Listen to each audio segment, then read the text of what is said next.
And the whole point of painting that is to have fun with it, guys. I'm down here talking to myself,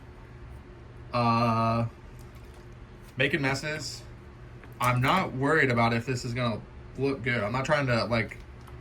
I think, at least for me personally, it's very easy to get caught up in, I have to paint like I'm gonna enter this into a contest, and I have to paint like I'm the best painter there is in the world. And because of that feeling, I just never get anything painted. Like it doesn't help me paint anything.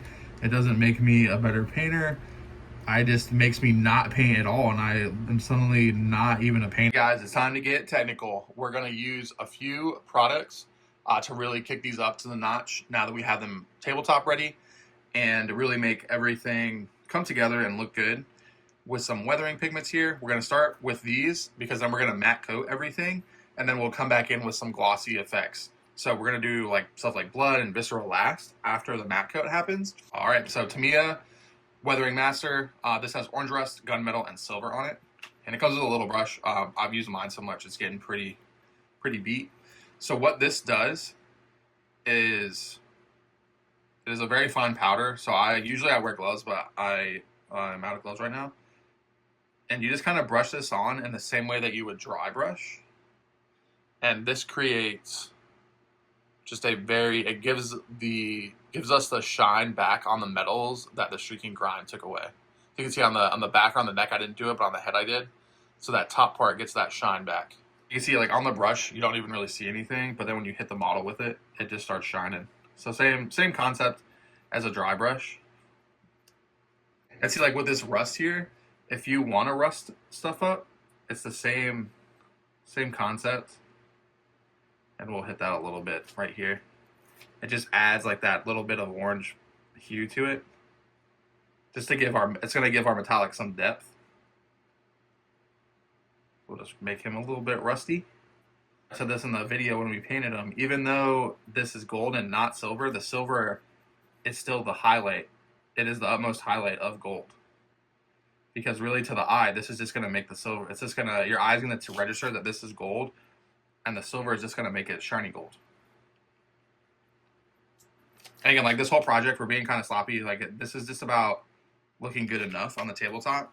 All right, we're back coming in on the Anchorite Shrine with the pigments. I just wanted to show you guys this since we didn't really cover the dry brushing part, to bring him back up after the streaking grime.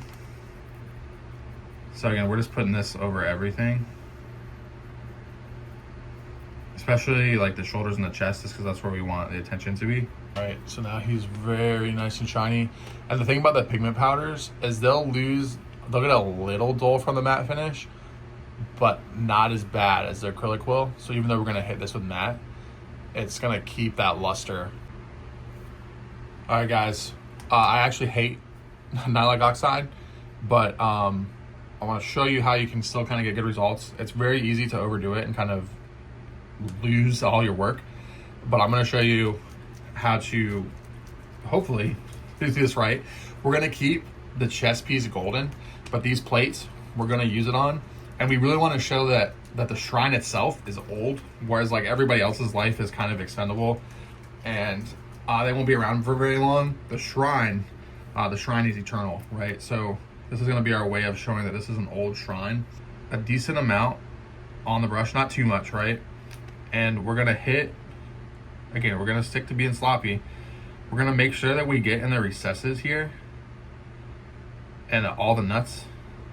Always got to wash the nuts. All right, and now we're going to take a piece of foam, and it's important that you pluck the edges so that you get the uneven part. You don't want to use the flat side. You want to get the uneven effect. And then we're just immediately going to come back in here and wipe this off. So of all the high spots we're wiping, and actually I was looking for another sponge because this is taking off our paint because I'm doing all this so quickly, but that's okay. This is going to be one of those videos where I leave the mistakes in and show you how we fix it, because we put a little bit too much on a little bit too soon after we painted this, so it stripped our paint off the gold. Let me just show you like how jacked it is, and it's okay, guys, we'll fix it. Let's feather it out here on the side. There's just water on this brush right now, And honestly, that part's gonna scrape, so there's not gonna be a ton of patina there. And now this is just, again, wet brush coming in to get up in there and clean it off the head. So I don't like this stuff. It kicks my ass every time. Every single time. All right, this time we're gonna be smarter about this. We're gonna start with the foam inside, and we're dipping the foam in the pot. And now we'll come over here. I'm gonna close it so I don't spill it. And now we're hitting this with stippling. And now this is only gonna hit the high spots. So you gotta really kind of press. And now wipe. And when you wipe, that's what pushes it into the cracks. So see, this side is way more of what we're going for of a patina. And we jacked it, right? We jacked it up, guys. It's okay. We're gonna come back in. Like, I'm not stopping. I'm not gonna cut the video so you can see like live. The Nolic oxide is probably still wet. So we should hit it with the heat gun real quick. All right, let's fix this for real now. Okay.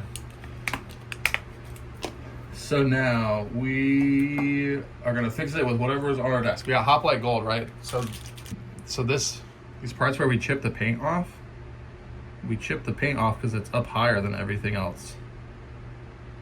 So we're just gonna make it look like that's intentional. See, we're doing almost like stippling and then quick strokes. And it's like a wet dry brush with this contrast paint. We're just catching the tops of stuff. Make sure we get our little feetsies, get the edge of this, catch all those spikes. All right, so now I'm just checking how much paint's on the brush on my hand right here. And I want to get most of it off. And now I'm gonna actually dry brush just over the top. I don't want any of this to get down in the recesses, but I'm just kind of taking the edge off that oxide, and it's wet now, so it's brighter than it's gonna actually be. But there we go. And you can see when you look at it from the side, it's got that matted down Nolic oxide, but the top that's gonna be rubbing up against shit, or rubbing up against stuff, is shiny still. That's how you fix that. And then we'll come over here.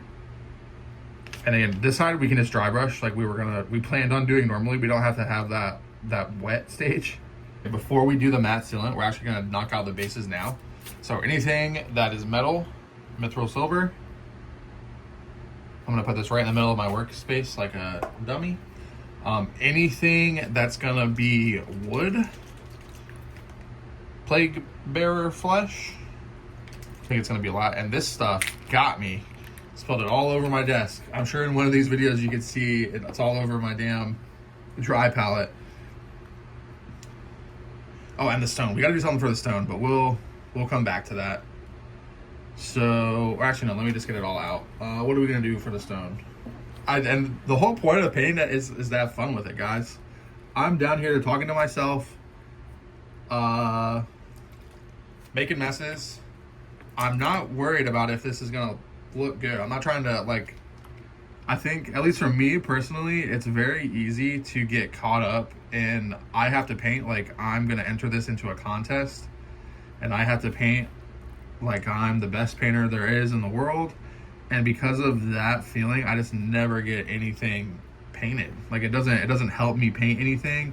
It doesn't make me a better painter. I just makes me not paint at all, and I am suddenly not even a painter. Like, this is a very interesting paint. It has like a, I don't know if it just dries faster than the other paints, but it gets like a film. I don't really know how to describe it, but I'm going to experiment with this more because I think you could potentially do some cool things with it. All right, and I'll show you how we're going to do the stone because I don't want to get more paint out. Because I feel like I turned this project that was a simple Zoran palette project, and now I've added all these technical paints to it. I think we've already used streaking grime, but we're gonna hit it, just hitting it once over with our brownish decay that we're doing all over everything else on the base, and just making sure getting the paint up in there, and nobody's ever gonna see, but I'm gonna know, And like I'm trying to silence my inner critic, but there's really only so far I can go, right? Because he's always there. Okay, I'm taking my screw sponge, and I'm just I'm not gonna swipe because when I was swiping, it's gonna make lines, and especially on this corner right here, doop, doop, doop, doop. Just dabbing up and down, up and down, up and down. Swiping. We're gonna get our wet brush here, and on this corner, we're just gonna back and forth. Helps if you can see it. We're gonna back and forth and push that contrast paint back down into the crack here. And we can water stain this because this would be most likely water stained in real life if there was a bunch of grime and shit on it. So stippling, abusing the bejesus out of this poor brush. We are putting this brush, whatever. This is a Warcolor size 2. And like just today, look at how rough I've been on this brush. And I can still spin that boy back into a point. So this is the best paintbrush I've ever used. I've done some terrible, dirty things to this. Go buy one. Warcolor again. Yeah, Warcolor Sables. So good. I don't deserve this thing.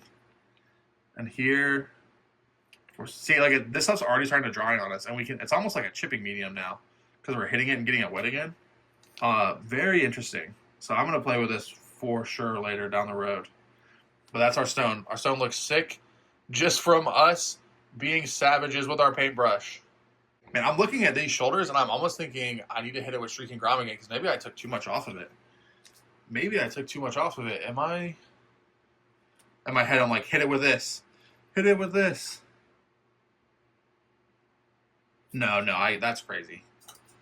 That's crazy, guys. Let's not hit it with this. But it's okay to experiment. We'll leave it in there. We'll feather it out. We'll leave it on that one. Oh, well, that's looking good, though. Oh, my goodness. All right, fuck it. We ride. All right, I'm gonna put some water here. A lot of water here.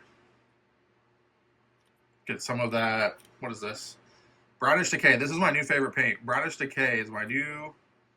I've not used this before today. It's just paint, guys. If we mess it up, we can do it again. No reason to be scared, right? All right, we're stippling. But I do have to go fast because I know that this stuff doesn't play around.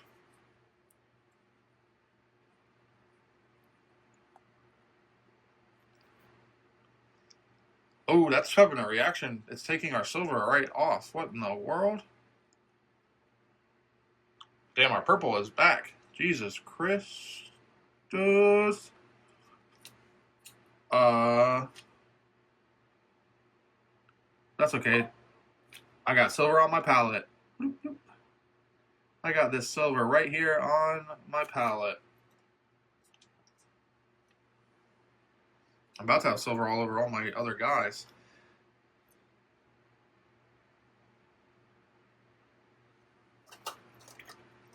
Interesting. Whatever's in that stripped. Oh, that went through a layer of streaking grime. It went through multiple layers of silver. Very interesting. Oh, that's crazy. It's trying to do it over here again. Very interesting.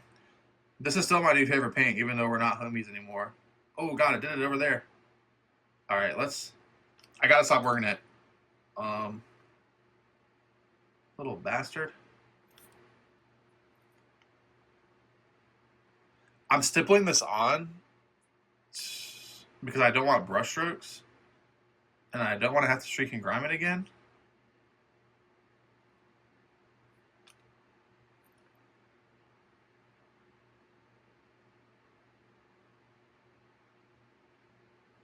But I think at this point we're just going to have to stop working it.